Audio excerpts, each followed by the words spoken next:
Welcome back to 405 Sports today. I guess I will be talking about UFC 282. Very good card. Lost its main event with Yuri versus Glover 2, which was going to be a great fight. Their last fight at UFC 275 was probably the fight of the year. This fight obviously was going to be for the number one contendership. Magomed's on a 9-fight win streak. Jan is off a win over Rakic, which I still don't like because it was injury, and they ended up saying he had that injury before camp. So I don't really like that Rakic win as much as the next guy. But this is for the light heavyweight belt. I really don't know how to see this fight. I don't know if I want Jan to win. I want Jan to win, of course. I just don't know if he can. I don't know. The separation that Magomed Ankalaev has is just insane, and his counter striking is amazing. But Jan's got the power. Jan does have the power. But if your name's Magomed and it's somewhere in your name, you're pretty due to win. I'm gonna take Jan. I don't know how confident I am in that. Next fight. Funny enough, Mr. Paddy the Baddy. You can probably tell I'm rooting for him. So. Yeah, Paddy the Baddy versus Jared Gordon. I saw a lot of people saying Jared Gordon's a can.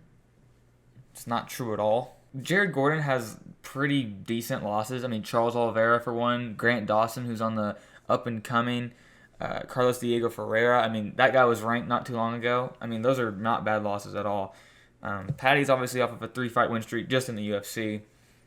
And I don't want to say he's been amazing in the UFC, but, he's been pretty darn good. I mean, he's finished Jordan Levitt, who hadn't ever been finished. He had a knockout in his first fight, and a submission in his second, and a submission in the third. So I'm going to take Paddy here. I think the minus 245, that's a pretty big favorite. I don't know if it's that much, but I'm going to go Paddy. Santanigo Ponzinibbio versus Alex Moreno at a catchweight bout of 180. Robbie Lawler had to pull out of the fight, which honestly I like this fight way more just because Robbie Lawler I feel like had no chance in this fight. If Robbie Lawler couldn't get past Brian Barberena, I don't think he's getting past Ponzinibbio. That's just my theory.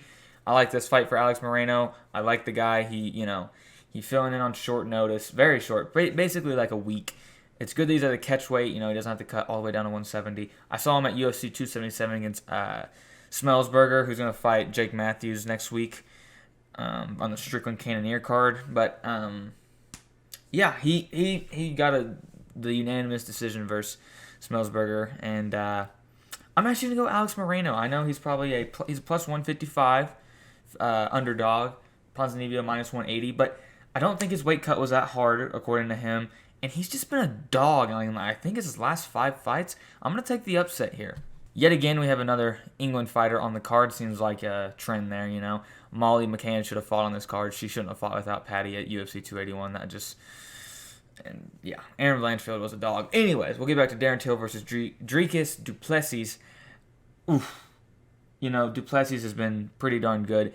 But at UFC 276, he got way too crazy against Brad Tavares. And Darren Till is an amazing counter striker. That is what he's good at. It's one of the reasons he beat Stephen Thompson. I mean, that's one of the main reasons he beat him.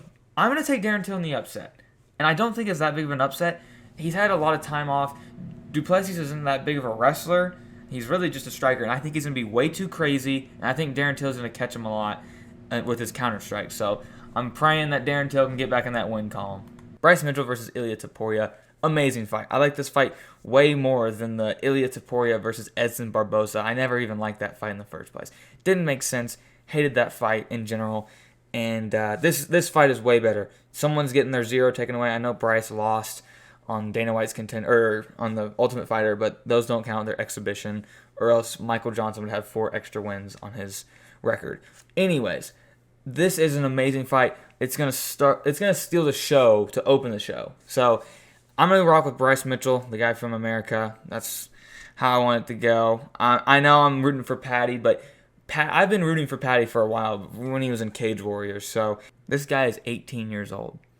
He first fought for the UFC on Dana White's Contender Series as a 17-year-old. 17, he's still in high school. Still a senior. And I'm going to take him. I really am. I know it's crazy, and I know he's a minus 240, but still. I think betting lines know something we don't maybe, and they're thinking this guy you know, is the real deal, but he's 18 years old. And I'm going to take him. I am. Chris Daukaus. Dude, Chris Daukaus and Kyle Daukaus, man. I want these guys to do so good. I want them to do good, just plain and simple. I'm not going to root against them, but like the Derek Lewis TKO and then the Curtis Blades TKO, and now you're going against Jairzinho Rozenstruik. I know Rozenstruik hasn't been great in his last few fights, you know, losing to Nagano a couple years ago, losing to Cyril Gahn, losing to Volkov, but like, dude, he's still a great striker. So I'm going to go Jairzinho Rozenstruik. I want Chris Daukaus to win, but I think Rozenstruik gets it done. Edmund Shabaznian comes back for the first time since UFC 268. He's taking on a big middleweight. This guy's a former light heavyweight. Lost to Magomed Ankalaev, actually. I'm going to rock with Edmund Shabaznian, but he needs this fight bad. He needs it bad. Honestly, one of my favorite fights of the night. One of my favorites, and I'm shocked that Chris Curtis is a minus or a plus. I figured this would be a pick'em fight. But Joaquin Buckley versus Chris Curtis, what a fight. What a great fight. This should not be on the prelims this early. This fight should be the featured prelim bout. That's what it should be. It should be where Raul Rosas Jr. is. I'm not picking this fight. I just want to give this fight love. I actually like both of these guys. Like I like Chris Curtis and I like Joaquin Buckley. I've liked Chris Curtis since actually his fight at UFC 268 when he beat Phil Hawes. That was a great knockout. I love that knockout. Joaquin Buckley's spinning back kick. Everybody had to jump on the bandwagon for that one. That was an amazing knockout. And at UFC Austin, when he got the, I guess, quote-unquote TKO, it was really kind of like a Dr. Sapa TKO. But Albert, I think it's like Durov, had this hematoma, and it was insanely huge. But I'm not picking this fight. I just want to give this fight love.